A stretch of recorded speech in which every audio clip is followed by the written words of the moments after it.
The SATE is a certification program for professionals, but it's really in response to a larger focus of looking at what really gets in the way of our being authentically and genuinely ourselves and connected to our own beingness. So we've developed a work training mostly oriented towards professionals right now called the Somatic Attachment Training Experience, also sometimes DARE.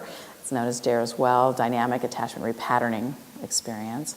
I've been really developing this attachment work to help people learn very teachable skills on how to be in relationship, how to increase the love in the relationship. I feel like we all deserve to have more love in our lives. What I noticed, I travel around the world teaching and training for the last 23, 24 years now, is a sort of an epidemic of loneliness on the planet. It seems like people's relationships are a little less stable than they might have been before in our busy lives.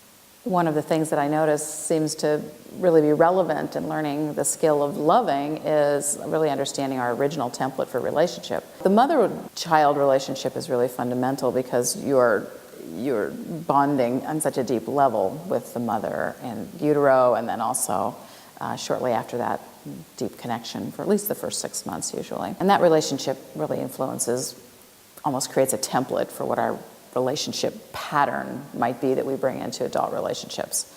In particular, our partner relationship, or anytime it's a really intimate relationship, that becomes really important. So this work is really looking at how do we clear out what doesn't belong in the space between us, like what's really happening in the space between us. I've been teaching trauma resolution work also for 23 years with somatic experiencing, and I really look at this focus on trauma and attachment as two primary ways that we may disconnect from ourselves or disconnect and isolate from other people related to traumatic experiences or early relational disruptions between our parents and ourselves.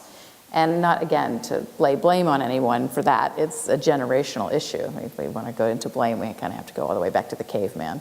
Really looking at trauma as well as relational work as really cleaning up whatever we've accumulated along the way that can affect us by disconnecting us from our actual authentic self, or our presence, or our capacity for being in a really vulnerable way where we can show up. How do we move things out our way that naturally accumulate on this human journey? It's a normal process for us to disconnect in some ways, but how do we find our way back? That's really what this work is aimed at.